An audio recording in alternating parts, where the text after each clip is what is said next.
Hello बच्चों, कैसे हो आप सभी। वेलकम है मेरे यूट्यूब चैनल पर जिसका नेम है chemistry classes by Pooja Yadav. And सभी को हैप्पी न्यू ईयर। एंड ये साल आप सभी के लिए बहुत अच्छा निकले। और बच्चों, आज हम टर्म सेकंड का सिलेबस स्टार्ट करें। ओके, तो जो क्लास 12th का टर्म सेकंड का सिलेबस है, आप बहुत अच्छे से जानते हो कौन कौन से चैप्टर आ रहे हैं। एक तो इलेक्ट्रोकेमिस्ट्री है, फिर केमिकल काइनेटिक है। इलेक्ट्रोकेमिस्ट्री हमारा कंप्लीट हो चुका है, मैंने वीडियो अपलोड की हुई है बहुत पहले से, तो वो आप मेरे प्लेलिस्ट पे जाके देख सकते हो। ठीक है, और आज की इस वीडियो के अंदर हम केमिकल काइनेटिक स्टार्ट करेंगे। उसके बाद के जो चैप्टर्स हैं वो है सरफेस केमिस्ट्री है, D and F block element है, कोऑर्डिनेशन कंपाउंड है, और ऑर्गेनिक केमिस्ट्री के दो चैप्टर्स हैं, aldehyde ketone and carboxylic acid, और एक है लास्ट एमाइंस। ठीक है, तो ये चैप्टर्स ओवरऑल टर्म सेकंड के अंदर आएंगे, जिसमें से इलेक्ट्रोकेमिस्ट्री मैंने कंप्लीट करवा रखा है और केमिकल काइनेटिक आज स्टार्ट करा रही हूँ। मैं इस वीक के अंदर कंप्लीट कराने की कोशिश करूंगी। ठीक है, तो बेटा अब हम शुरू करें केमिकल काइनेटिक। तो पहले आपको मीनिंग पता होना चाहिए कि क्या होता है। देखो, जो केमिकल वर्ड है इसका मीनिंग होता है केमिकल रिएक्शन। ओके, एंड इसका मीनिंग बताया मैंने।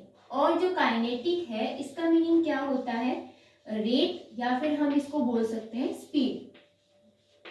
ठीक है, यानी कि केमिकल जो रिएक्शंस है उनकी रेट क्या होगी, उनकी स्पीड क्या होगी, उनकी मैकेनिज्म क्या होगी, वही चीजें होती हैं। तो मैकेनिज्म को हमें देखनी नहीं, हमें सिर्फ देखनी है रेट, यानी कि किस स्पीड से रिएक्शन कंप्लीट हो रही है कोई भी केमिकल रिएक्शन। उसकी स्टडी हम किसके अंदर करेंगे, केमिकल काइनेटिक के अंदर। ठीक है, तो सबसे पहले आपको ये पता होना चाहिए कि रेट क्या होती है। देखो, अगर मैं रेट की बात करूं तो हम ये कहते हैं कि एक टाइम पीरियड के अंदर किसी भी क्वांटिटी के अंदर चेंज हो रहा है, वही क्या है, उसकी रेट है। जैसे कि हम स्पीड की बात करते हैं, नॉर्मली हम स्पीड क्या लेते हैं, हमारा चलना। ठीक है, कि हम अपनी पोजीशन क्या कर रहे हैं, चेंज कर रहे हैं एक टाइम के अकॉर्डिंग। ठीक है, चलते जा रहे हैं, तो वो हमारी स्पीड है। Same as it is chemical reactions के अंदर जो क्वांटिटी चेंज होगी, कंसंट्रेशन हम ले सकते हैं वो चीज, तो वो चेंज हो रहा है किसके ड्यूरिंग में, किसके रेस्पेक्ट में, टाइम के रेस्पेक्ट में, उसको आप क्या बोलोगे, रेट। तो हम ये कह सकते हैं change in any quantity, quantities बोल सकते हैं ना, any quantities with respect to time. ठीक है, विद रिस्पेक्ट टू टाइम। अब मैंने ये पूरा लिख दिया, आप देखते हो ना तो कहीं ऐसे लिखा होता है WR देन T, इसका मतलब विद रिस्पेक्ट टू ही होता है। ठीक है, अब हम पढ़ेंगे रेट ऑफ रिएक्शन। ये तो रेट थी, अभी हमें देखना है रेट ऑफ केमिकल रिएक्शन। इसको हम कैसे लिखेंगे। ठीक है, तो हम ये कह रहे हैं कि कोई भी केमिकल रिएक्शन है उसकी कंसेंट्रेशन या फिर उसका प्रेशर, क्योंकि जरूरी नहीं है कि हमारे पास सॉलिड लिक्विड के अंदर चीजें आती हैं। ठीक है, गैसियस फॉर्म में अगर आ जाए तो वहां पर हम प्रेशर लेकर चलते हैं। तो चेंज है कंसेंट्रेशन में या फिर प्रेशर के अंदर, उसी चेंज को हम डिफाइन करेंगे यहाँ पर विद रिस्पेक्ट टू टाइम। उसको हम बोलेंगे रेट ऑफ केमिकल रिएक्शन। यानी कि हम क्या लिख सकते हैं, हम ये लिख सकते हैं चेंज इन कंसेंट्रेशन और प्रेशर।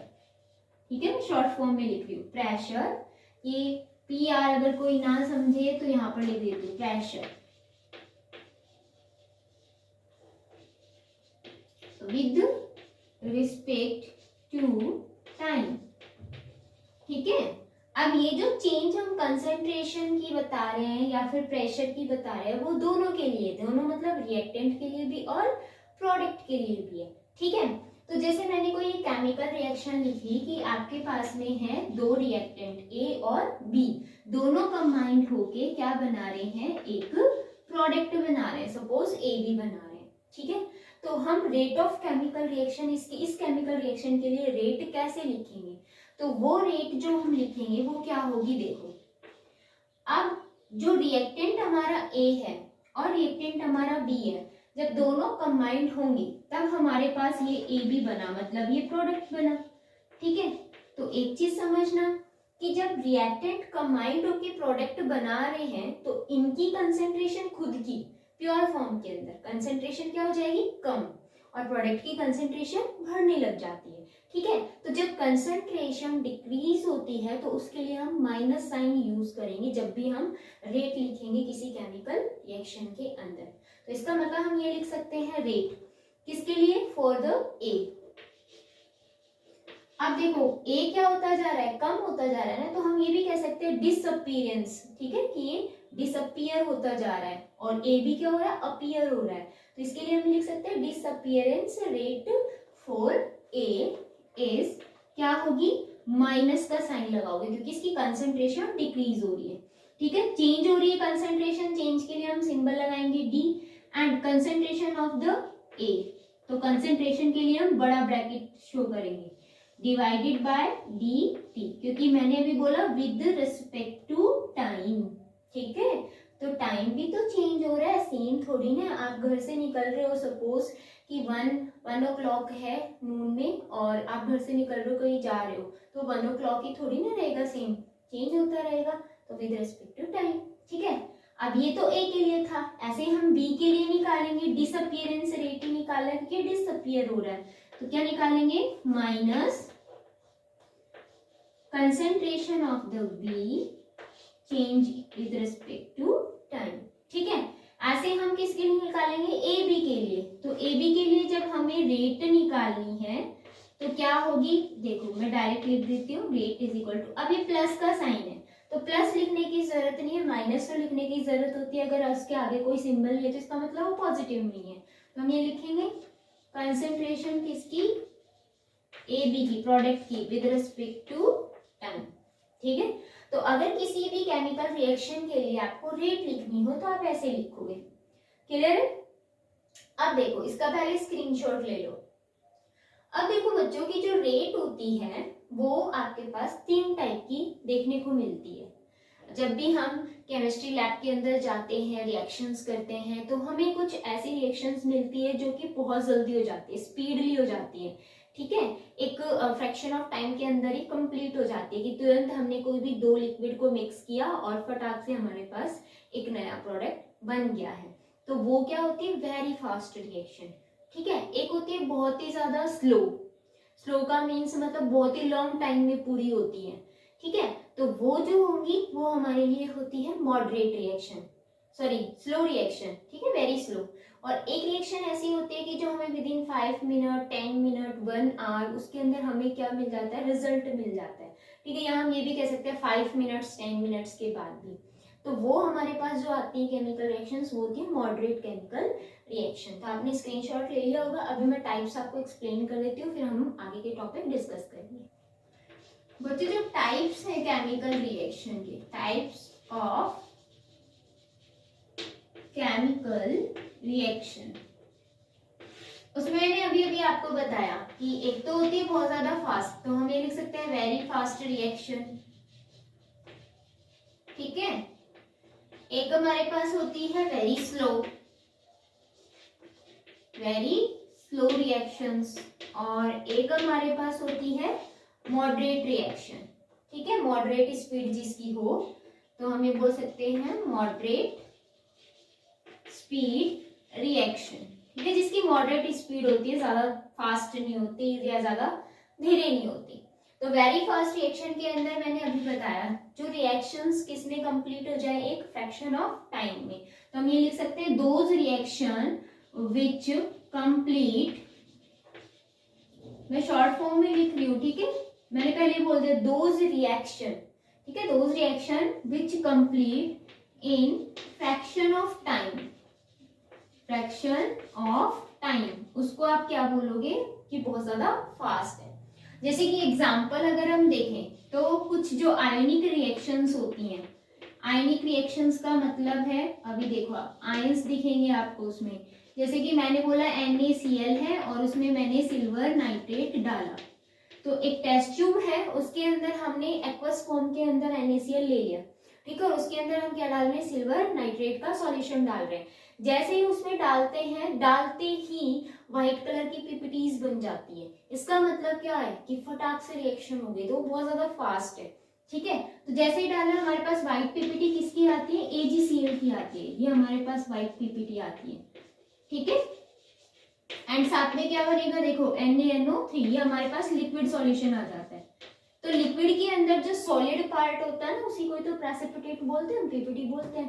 क्लियर।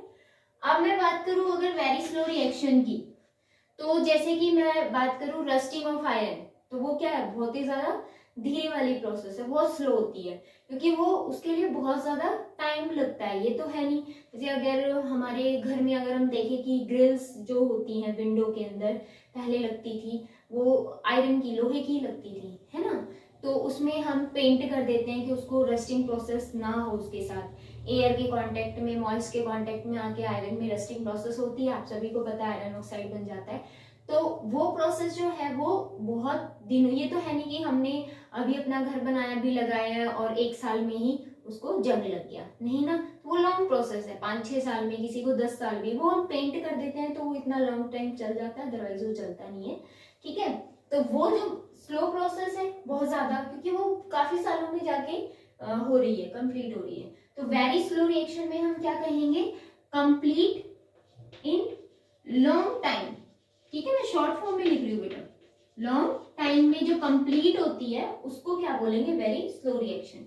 जैसे कि मैंने एग्जांपल बोला, रस्टिंग ऑफ आयरन। क्लियर है सभी को, आई थिंक। ठीक है, now moderate speed of reaction क्या होती है, जिसकी स्पीड ना तो बहुत ज्यादा हो ना ही बहुत कम हो, यानी कि जो एक फिनाइट टाइम में कंप्लीट हो जाए, एक फिनाइट टाइम में कंप्लीट होने वाली रिएक्शन को हम क्या बोलेंगे, मॉडरेट स्पीड रिएक्शन। ठीक है, those reaction which complete in finite time. Clear, तो उसको हम बोलेंगे मॉडरेट रिएक्शन। जैसे कि एग्जांपल अगर मैं कहूं, जितनी भी आपके पास में मॉलिक्यूलर रिएक्शंस होती हैं, ठीक है, मॉलिक्यूल की फॉर्मेशन होती है ना, 2 एटम्स कंबाइंड होते हैं या फिर मॉलिक्यूल्स भी कंबाइंड होते हैं आपस में, तो जो मॉलिक्यूलर रिएक्शंस होती हैं वो सारी क्या होती हैं, मॉडरेट रिएक्शन। जैसे कि एग्जांपल मैं दूं कि नाइट्रोजन है, वो हाइड्रोजन से रिएक्ट कर रहा है और क्या बना रहा है, अमोनिया बना रहा है, तो रिएक्शन को बैलेंस कर दिया हमने। ठीक है, इस टाइप से, तो ये मॉलिक्यूलर रिएक्शन हो गई। जैसे मैंने बोला हाइड्रोजन है, वो आयोडीन के साथ रिएक्ट कर रही है और क्या बना रही है, 2HI, तो ये भी क्या है, एक मॉलिक्यूलर रिएक्शन है। तो जितने भी मॉलिक्यूलर रिएक्शंस होंगी वो क्या आती हैं, मॉडरेट स्पीड ऑफ रिएक्शन के अंदर आती है। क्लियर, तो ये थे टाइप्स। अब जल्दी से इसका स्क्रीनशॉट ले लो, देन फिर मैं नेक्स्ट टॉपिक करवाती हूँ। अब बच्चों जो टॉपिक आता है वो आता है एवरेज रेट ऑफ रिएक्शन, और एक आता है इंस्टेंटेनियस रेट ऑफ रिएक्शन। ये दोनों एक्चुअल में होती क्या है, देखो मैं अभी एग्जांपल के थ्रू आपको समझाती हूँ, तब आपको समझ में आएगा, ऐसे ही नहीं समझ में आएगा। जैसे कि एक कोई केमिकल रिएक्शन है, हम करवा रहे हैं, ठीक है, सपोज 2 रिएक्टेंट्स है, हमने मिक्स कर दिए, और जैसे हमने मिक्स किया तो उसके कंप्लीट होने के लिए हमें थोड़ा सा लॉन्ग टाइम लग गया, यानी कि हम ये कह रहे हैं कि अराउंड हमारे पास 10 to 15 आवर लग गए या 24 आवर्स लग गए। तो वो हमारा क्या हो गया कि अभी हमने स्टार्ट किया 1 आवर से लेके 24 आवर्स कंप्लीट होने में लगे, तो उसको हम क्या बोलेंगे कि हमारा लॉन्ग टाइम में कंप्लीट हुई है रिएक्शन। ठीक है, तो जब लॉन्ग टाइम में कंप्लीट होती है रिएक्शन, तो उस टाइम में क्या होता है, जो रिएक्टेंट्स कंबाइंड हो रहे हैं उनकी कंसंट्रेशन में भी लार्जर डिफरेंस आ जाता है, तो इस वजह से उस रिएक्शन को हम क्या बोलेंगे, एवरेज रेट ऑफ रिएक्शन।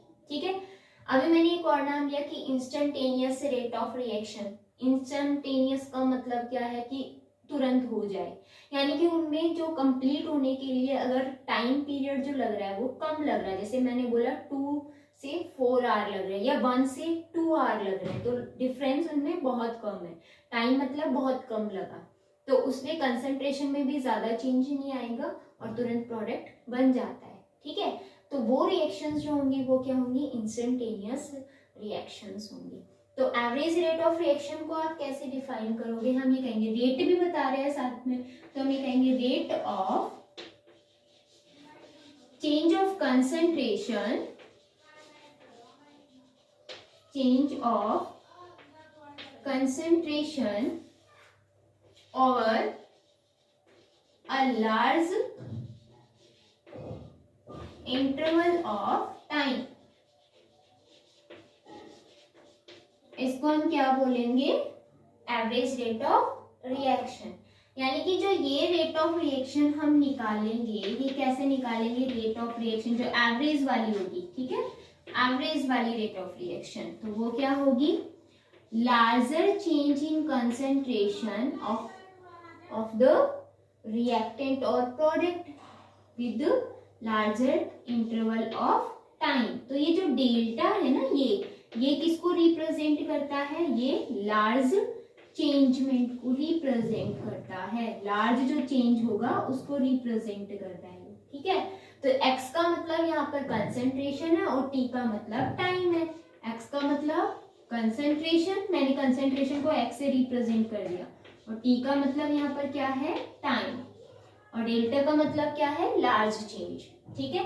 तो मैंने अभी बताया कि अगर कोई भी रिएक्शन जो है 10 आवर से लेके 20 आवर तक कंप्लीट हो रही है, तो इसका मतलब, या फिर मैं ये कहूँ 1 आवर से लेके 15 आवर तक कंप्लीट हो रही है, तो इसमें लार्ज चेंज आ गया, इसीलिए इसको हम बोलेंगे एवरेज रेट ऑफ रिएक्शन, ठीक है।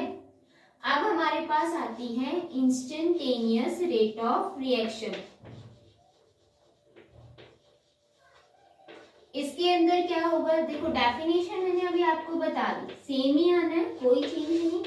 क्या चेंज आएगा? लार्जर की जगह क्या आएगा? सिर्फ स्मॉल, ठीक है। यानी कि यहाँ पर क्या होता है, हम अगर इसकी डेफिनेशन लिखे तो rate of change of concentration over a small interval of time, यानी कि यहाँ पर सिर्फ क्या आएगा? स्मॉल, ठीक है, स्मॉल इंटरवल ऑफ टाइम।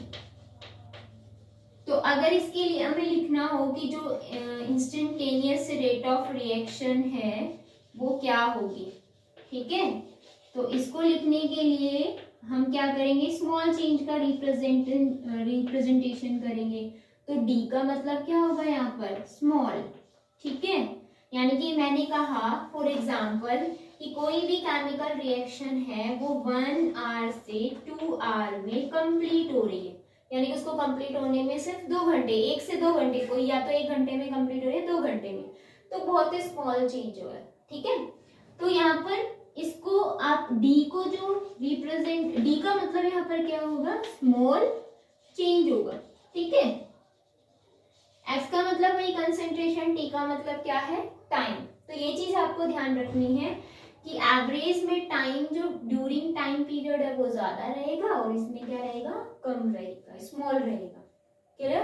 तो ये छोटे छोटे अभी टर्म्स बता रही हूँ मैं क्योंकि इंपॉर्टेंट है, उसके बाद के जो पॉइंट्स आएंगे वो बहुत ही अच्छे अच्छे टॉपिक्स आएंगे, आप देखना। तो ये थी रेट ऑफ रिएक्शन, मैंने अभी आपको समझा दी कि रेट ऑफ रिएक्शन क्या होती है, ठीक है। अभी इसमें एक टॉपिक बचता है कि रेट ऑफ रिएक्शन को कौन कौन से फैक्टर अफेक्ट करते हैं, देन हम रेट को लेकर कुछ लॉज डिस्कस करेंगे, ठीक है। तो जल्दी से इसका स्क्रीनशॉट ले लें, देन उसके बाद मैं स्टार्ट कर रही हूँ। बच्चों फैक्टर्स जो है वो कौन कौन से आते हैं वो देखो। सबसे पहले आता है नेचर ऑफ रिएक्टेंट,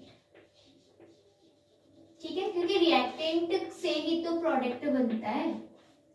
तो जैसे कि मैं रिएक्शन लिखती हूँ, सपोज एक रिएक्शन है NO प्लस O2, ठीक है, एक रिएक्शन है CO प्लस O2, और दोनों ही रिएक्शन में क्या हो रहा है? ऑक्सीजन कंबाइंड हो रही है, ठीक है। क्या बनेगा? NO2 और यहाँ बनेगा CO2, ठीक है। अगर हम देखें तो यहाँ भी एटम्स 3 है, इस मॉलिक्यूल के अंदर भी एटम 3 है, एंड बट ये जो रिएक्शन होगी ये क्या होती है? फास्ट, और ये क्या होती है? स्लो। अब ऐसा क्यों? हम देख रहे हैं रिएक्शन तो लगभग एक जैसी है, रिएक्शन को हम बैलेंस कर लेंगे उसके बाद में। जैसे कि यहाँ पर 2 लगा दो, फिर यहाँ पर भी 2 लगा दो, ये रिएक्शन बैलेंस हो जाएगी। सेम एज इट इज यहाँ पर 2 लगा दो और यहाँ पर 2 लगा दो, ठीक है, रिएक्शन बैलेंस है। अब क्या हो रहा है यहाँ पर कि NO2 के 2 मॉलिक्यूल बन रहे हैं, नाइट्रोजन के साथ एक ऑक्सीजन था, एक ऑक्सीजन और लग गया, ठीक है, यानी कि ऑक्सीजन ऑक्सीजन के बीच का बॉन्ड ब्रेक हुआ और यहाँ पर नाइट्रोजन के साथ ऑक्सीजन की कॉम्बिनेशन हो गई, सेम एज इट इज यहाँ। तो जब बॉन्ड ब्रेकिंग हुई दोनों केसेस में, और जब ऑक्सीजन नाइट्रोजन के साथ बॉन्ड बना रहा है और ऑक्सीजन कार्बन के साथ बॉन्ड बना रहा है, तो बॉन्ड की क्या हो रही है, मेकिंग भी हो रही है, फॉर्मेशन भी हो रही है।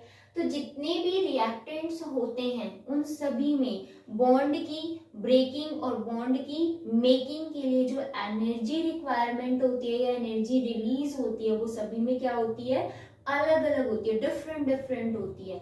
इस वजह से क्या होती है, कोई रिएक्शन फास्ट हो जाती है और कोई रिएक्शन स्लो हो जाती है, ठीक है। तो मैंने अभी बताया, क्या बताया मैंने, formation of bond and bond breaking require different energy in the different reactant। इसका रीजन आपको ये देना, मैंने बोल दिया, मैं लिख नहीं रही हूँ, ठीक है, वही चीज आपको लिखना है अगर आपको समझ में आ रही है तो फर्स्ट हो गया नेचर ऑफ रिएक्टेंट, क्लियर।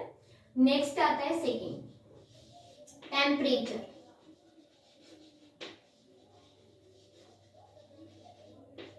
बहुत सिंपल है, टेम्परेचर को अगर आप इंक्रीज कर रहे हो, every 10 degree Celsius rise the temperature, reaction will be fast, ठीक है, रिएक्शन क्या होगी, फास्ट होगी, ये ध्यान रखना। Every 10 degree Celsius rise in 5 temperature, reaction will be fast, ठीक है।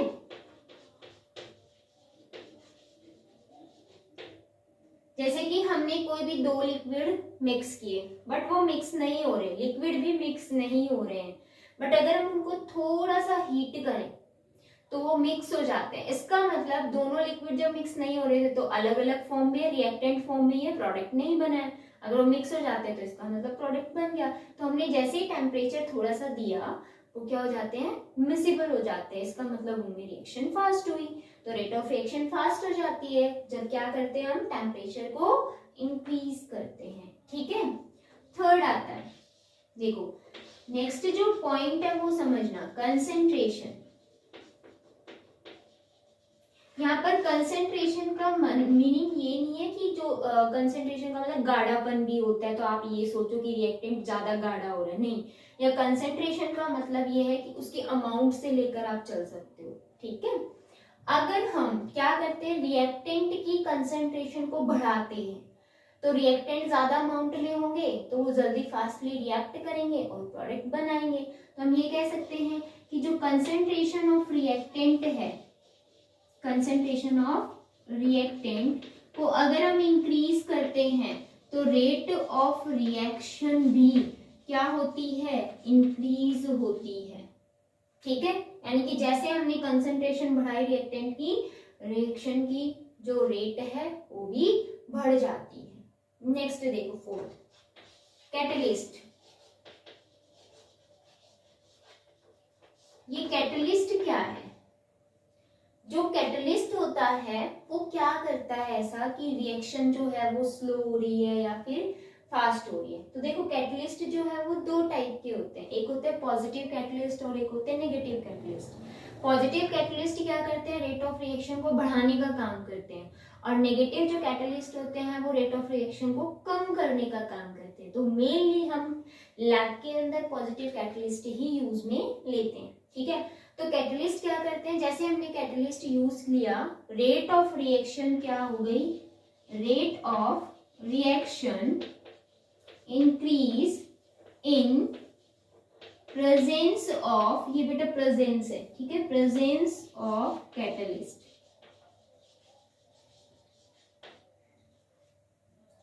ऐसा क्या काम करता है कैटलिस्ट की, रेट ऑफ रिएक्शन फास्ट हो जाती है, ठीक है। तो देखो बच्चों, जब कोई भी हम केमिकल रिएक्शन देखते हैं, जैसे कि मैं यहाँ पर ग्राफ बना रही हूँ, तो यहाँ पर हम रिएक्शन प्रोसेस दिखाते हैं कि ये सपोज हमारा रिएक्टेंट है और ये हमारा प्रोडक्ट बनना है, तो हमारे पास एक एनर्जी लेवल डायग्राम ये आता है, ठीक है, यहाँ पर रिएक्शन प्रोसीड हो रही है और यहाँ पर इसकी एनर्जी बताते हैं हम। ठीक है, तो इस एनर्जी को हम क्या बोलते हैं, जो यहाँ से यहाँ तक होती है, इसको हम एक्टिवेशन एनर्जी बोलते हैं। ठीक है, तो इस एक्टिवेशन, जब हम कैटलिस्ट डाल देते हैं तो हमारे पास कुछ ग्राफ इस टाइप से आता है। तो ये जो एक्टिवेशन एनर्जी है वो क्या हो गई है, कम हो गई। अगर कम हो गया तो पाथ भी क्या हो गया, छोटा हो गया।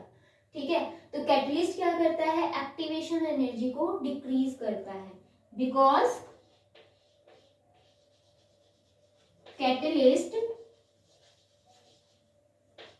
Decrease activation energy of reactant. Reactant की एक्टिवेशन एनर्जी को कम कर देता है, जिसकी वजह से रिएक्शन जो है वो फास्ट होती है, क्योंकि ये हमारा रिएक्टेंट था, ये हमारा प्रोडक्ट है, तो हमारा पाथ छोटा हो गया। पाथ छोटे होते ही रिएक्टेंट फास्टली प्रोडक्ट में कन्वर्ट हो गया। ठीक है, क्लियर है। तो ये 4 कैटलिस्ट है। अब इसका स्क्रीनशॉट ले लो, देन उसके बाद 2 और बचते हैं, फटाफट वो कर देते हैं। फिर 5th आता है, वो आता है लाइट। ठीक है, देखो कुछ ऐसी रिएक्शंस होती हैं जो सनलाइट के प्रेजेंस में ही होती है। फॉर एग्जांपल जैसे मैं बात करूं फोटोकेमिकल रिएक्शन की। ठीक है, फोटोकेमिकल रिएक्शन, आप सभी को पता है फोटोकेमिकल रिएक्शन क्या होती है, जो कि प्लांट्स के अंदर होती है ना। इसमें प्लांट्स क्या करते हैं, फूड की फॉर्मेशन करते हैं अपने लिए। तो एनवायरनमेंट के अंदर जो CO2 होती है वो लीव्स के स्टोमेटा से होते हुए लीव्स के अंदर चली जाती है। लीव्स में क्लोरोप्लास्ट प्रेजेंट होता है, और जो जाइलम होता है प्लांट के अंदर, वो रूट से क्या करता है, जो ग्राउंड वाटर होता है ना, वो रूट से ग्राउंड वाटर जाइलम के थ्रू कहाँ चला जाता है, लीव्स के अंदर। तो वाटर मिल गया, और क्या मिल गया, CO2। तो CO2 और वाटर दोनों मिक्स होते हैं, बट किसकी प्रेजेंस में, सनलाइट, HNO को सनलाइट लिखते हैं, सनलाइट की प्रेजेंस में और क्लोरोप्लास्ट की प्रेजेंस में। ठीक है, तो अगर ये सनलाइट ना हो तो फोटोकेमिकल नहीं होती रिएक्शन। जैसे कि अभी मैं एग्जांपल पूरा कर देती हूँ, फिर बताती हूँ। C12H22O11 एंड C6H12O6 प्लस यहाँ से क्या रिलीज होता है, O2 रिलीज होती है, ऑक्सीजन, जो कि हमें प्लांट से ही मिलती है ना। तो रिएक्शन को आप बैलेंस कर दोगे, यहाँ 6 कर दो, यहाँ 6 कर दो, रिएक्शन बैलेंस हो जाएगी। 6 यहाँ कर दो। ठीक है, देखो सनलाइट की प्रेजेंस में फोटोकेमिकल रिएक्शन होती है। अगर मैं बात करूं कि एक तो दिन का टाइम है, एक रात का टाइम है, तो प्लांट्स जो है वो दिन के टाइम में ही फूड बना पाते हैं, रात के टाइम में नहीं बनाएंगे।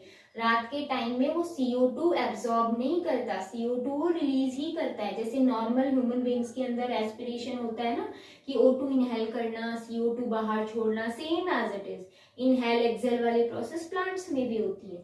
ठीक है, वो रात के टाइम में होती है, कि रात के टाइम में वो O2 इनहेल करता है और CO2 रिलीज करता है। बट दिन के टाइम में सनलाइट की प्रेजेंस की वजह से ही उनमें फोटोसिंथेसिस प्रोसेस होती है, वो अपने लिए फूड बनाते हैं, और O2 जो है वो हमारे लिए एनवायरनमेंट में छोड़ देते हैं।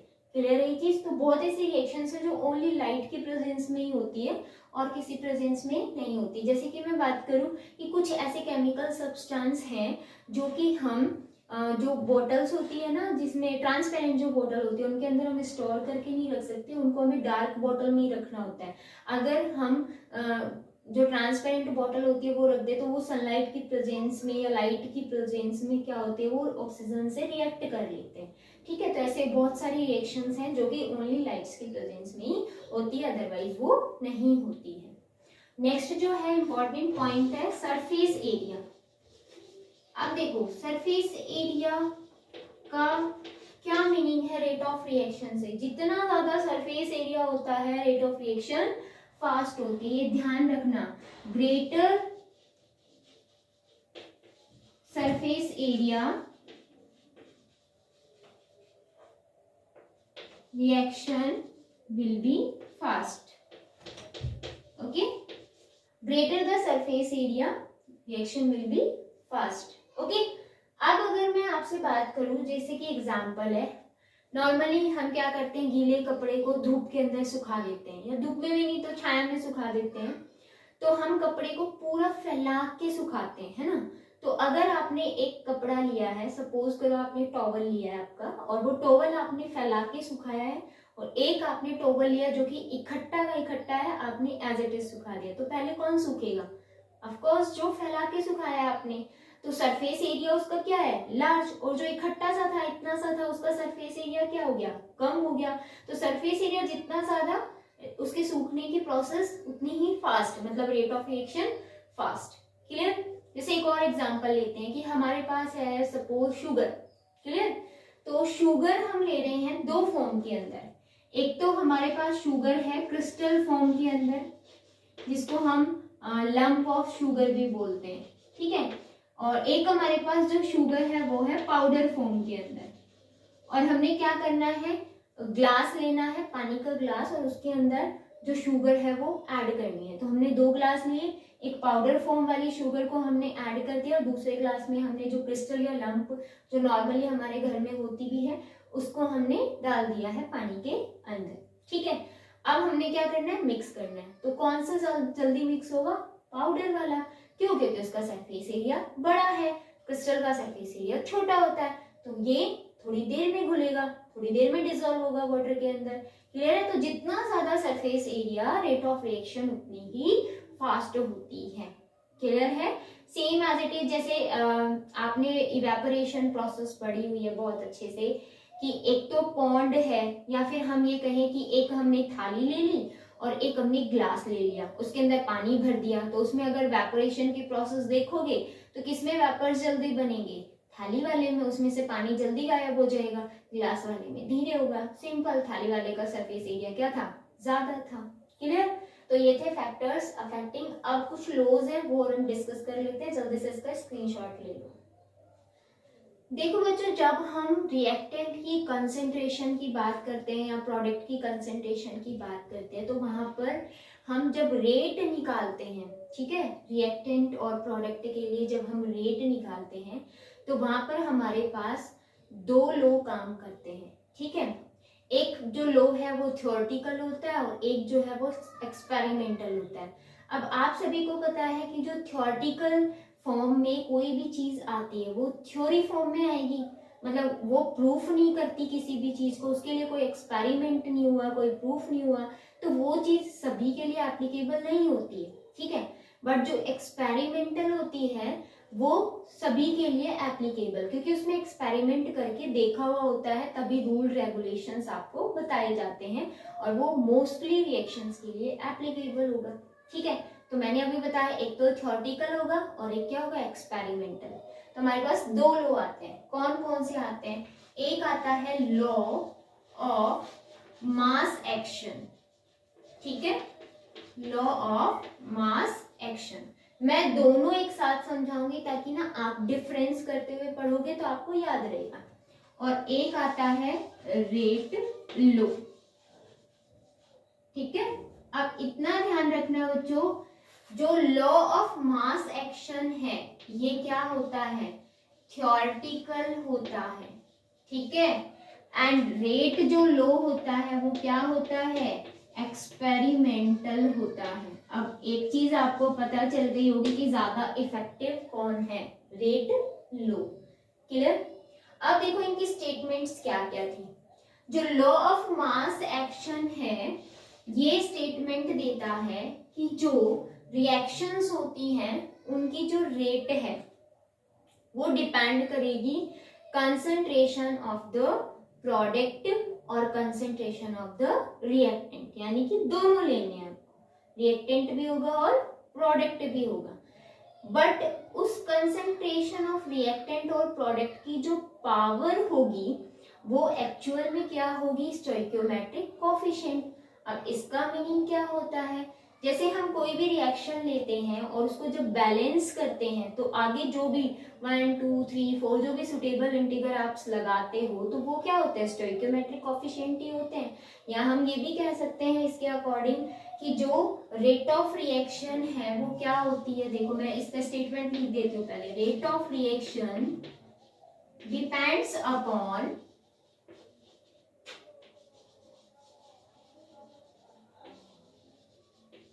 concentration of प्रोडक्ट और रिएक्टेंट